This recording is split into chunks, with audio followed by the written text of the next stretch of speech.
bolalar bilan kontaktga kirishadi. Har bir insonning o'zini florasi bor.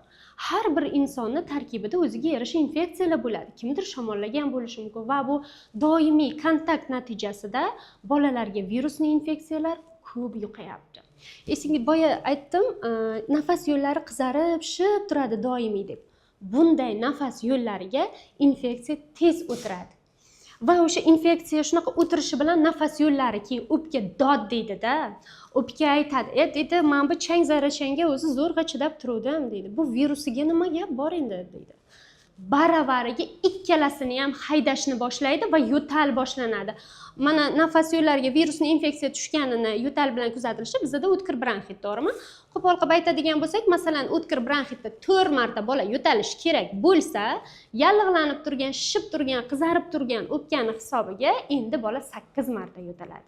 Endi bola ham virusni chiqarib yuborish uchun yo'taladi, ham boyagi chang zarrachalarini chiqarib yuborish uchun yo'taladi. Bu ikkinchi sabab, demak, yo'talni ko'proq bo'layotganligini ikkinchi sababi.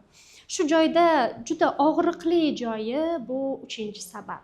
Biz birinchi, ikkinchi sabablarni o'zgartirishga qiynalishimiz mumkin.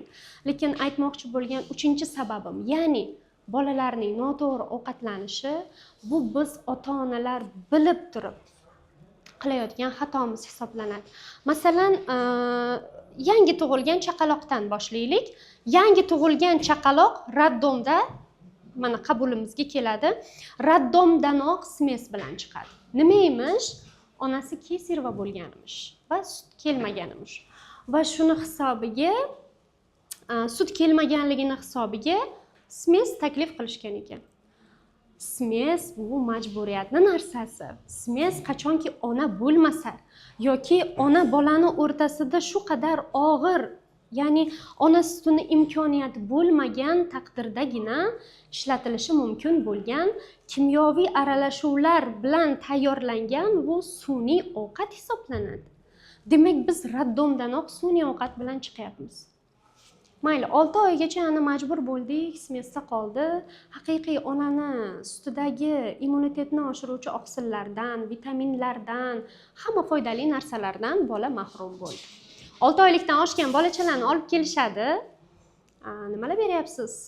Qo'shimcha yana nimalar beryapsiz desam, bondi pechenye, agusha pyure, frutinianya, Nestle kasha, orada banan ezib berishadi.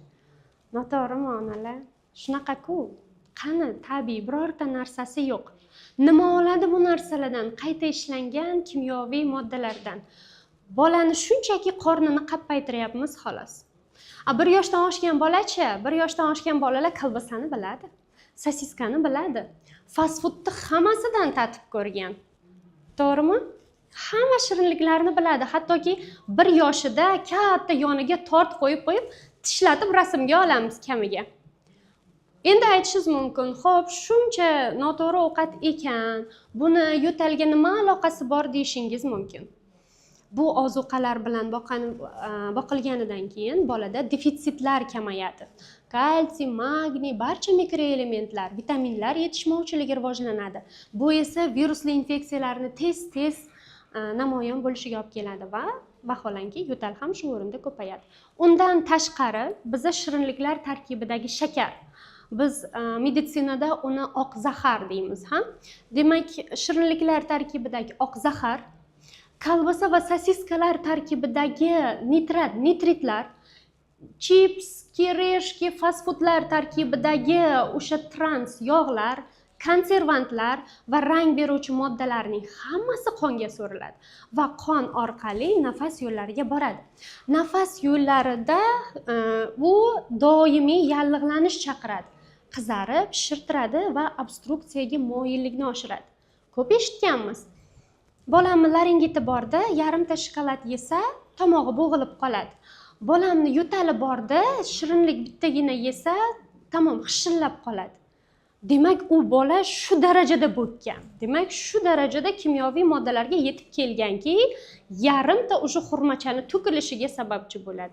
Demak, bizdagi yo'tallarni ko'payayotganligiga mana nima sabablar bo'lyapti. Havoni tozalay olmasmiz. balki jamoadan ajratishga gohida imkoniyatimiz bo'lmas, lekin ularni to'g'ri ovqatlanishini nazorat qilish biz ota-onalarimiz qo'lida. Uni to'g'rilashimiz kerak bo'ladi. Bugun men hozirgi paytda jamiyatda uchraydigan yo'talni ko'payishiga sabab bo'layotgan asosiylarini sanab o'tdim. Videoda maksimal aktiv bo'ling, izohlar qoldiring. Xudo xohlasa keyingi video yechimlar va yo'talni kamaytirishga qaratilgan chora-tadbirlar haqida bo'ladi.